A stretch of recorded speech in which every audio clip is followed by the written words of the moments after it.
So this story is about a DM who made his self-insert character the main character and completely ruined the campaign. Well, to start this story, you need a little context.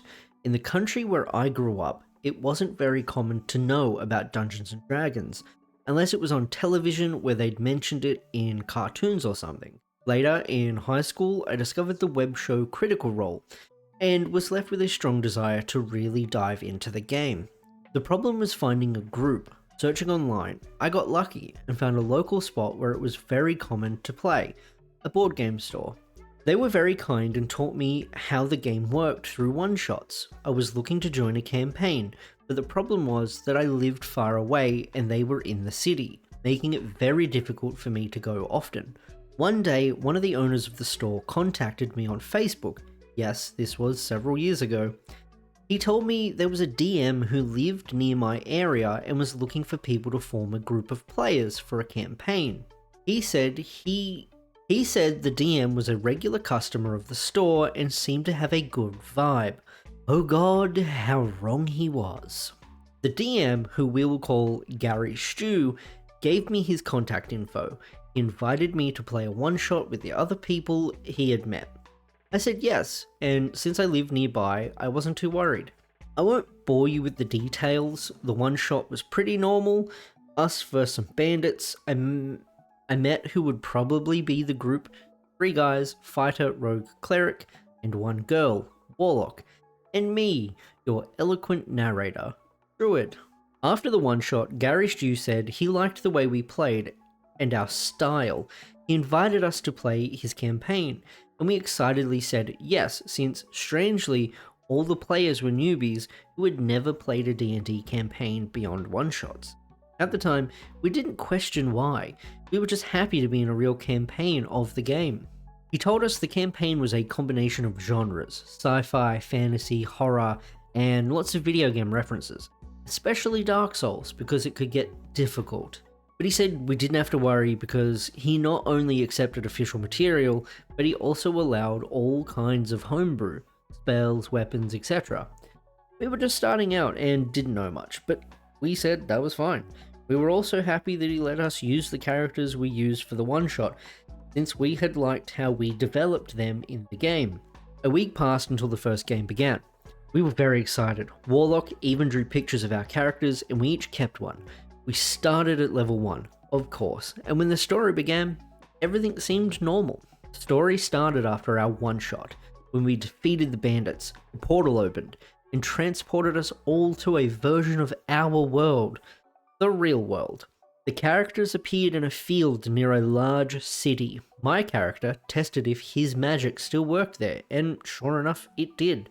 At the time I thought, cool, so it will be something like our magic characters facing the mundane or something like that. Not even 5 minutes passed when suddenly the entire city was destroyed before our eyes. A total cataclysm. That's when he made us make our first dice rolls. Rogue was first, but when he grabbed his d20, Gary Stew stopped him. "You don't use that for this," he said, and handed him a d100. Rogue was confused. He asked how he added his skill points to that. Gary just said he couldn't add that, and his character wasn't ready to use his abilities. Everyone at the table was baffled. You see, in the rules of his world, everything had to be learned again. Even though we already had those skills in the past world, we couldn't just use them in this one because, in his words, you don't know the rules of this place. That D100 became a hassle at our table. We had to use it for everything, even to cast spells.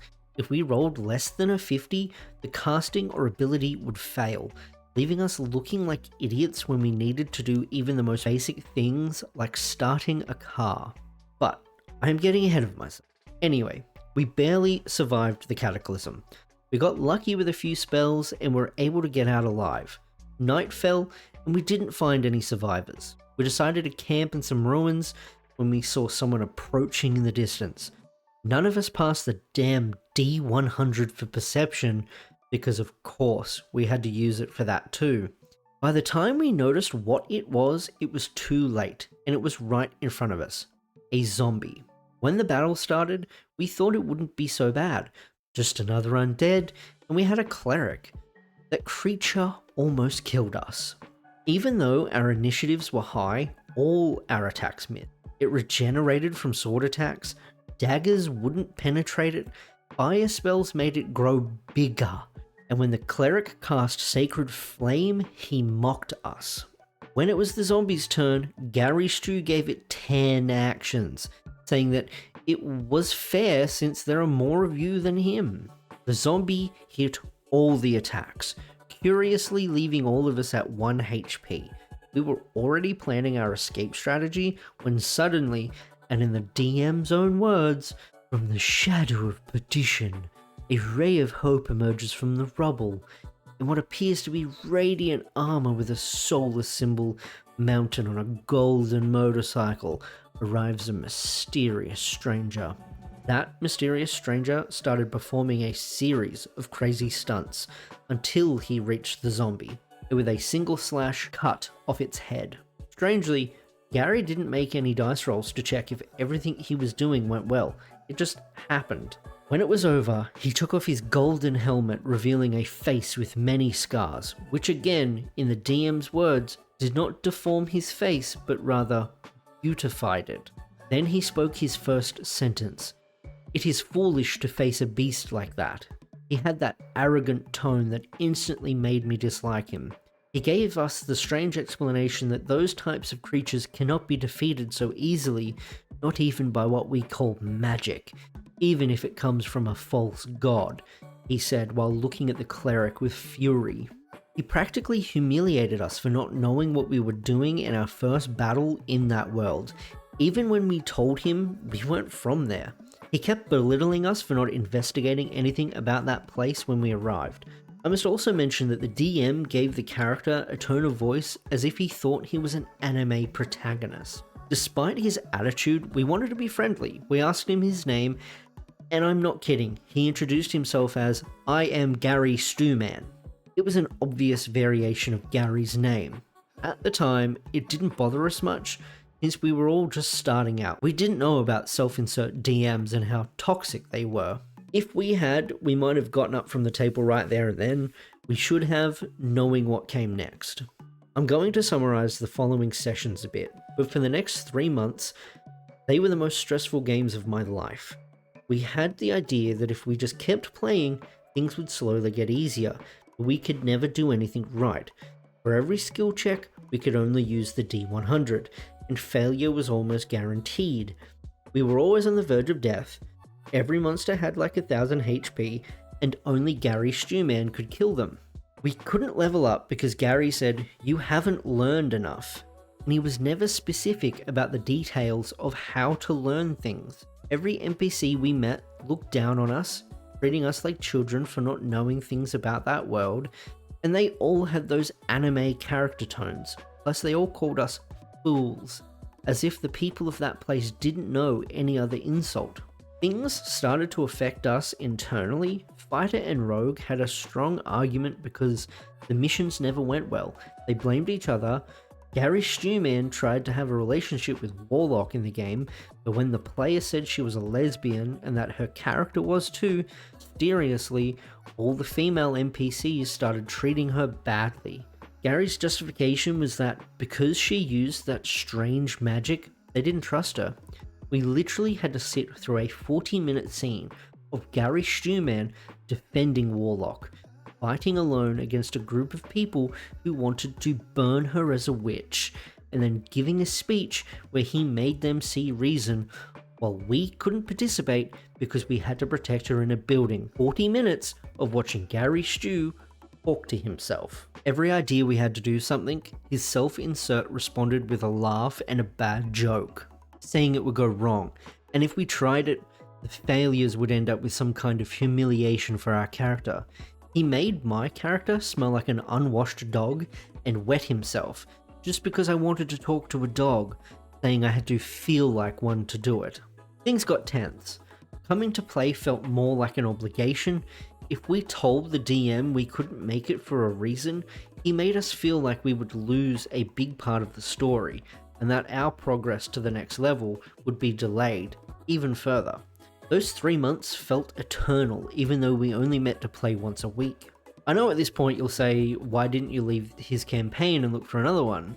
You have to understand that it was practically our first campaign, and at that time, it wasn't easy for someone in my area to find a nearby place for D&D. Plus, the DM had already made us feel like we were the problem and not his toxic game. Everything changed one day when the owner of the board game store contacted me again. There was a campaign available that could be played over Discord. I was a bit disillusioned with the game, but he had been very kind to think of me, and I said I would try it out. Skipping ahead a bit, the game was amazing. I felt that excitement again, the reason why I had gotten into the game in the first place. I felt like my character was useful, and I could finally roll a d20 again. You don't know how happy that made me. Curiously, Fighter and Warlock were also players in that game, and unlike the other game, we got along great in this one. We flowed as a team, and if something went wrong, we didn't blame each other because we had the opportunity to fix it. After the game, we stayed on the call talking about how different this experience felt. With all this in mind, we understood that we were not the problem, but Gary Stew was. And I know that at that point, the most rational thing would have been to simply stop going to his game, but we were angry. Very angry. We wanted to teach Gary a lesson. Nothing illegal, of course.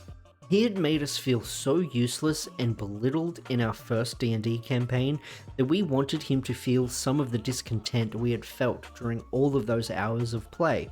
We made a secret chat that also included Rogue and Cleric, and we developed a plan.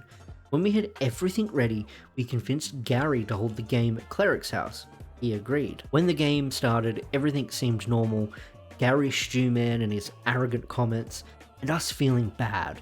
But everything would change with the first roll. Perfect 100, said Rogue. Gary was surprised. I leaned over to look at the die, and even though it said 25, I said yes, perfect 100. The DM had no choice but to make his action a success. Soon came the fighter's action, perfect 100. Cleric, 100. Warlock, 100. Me too, a perfect 100.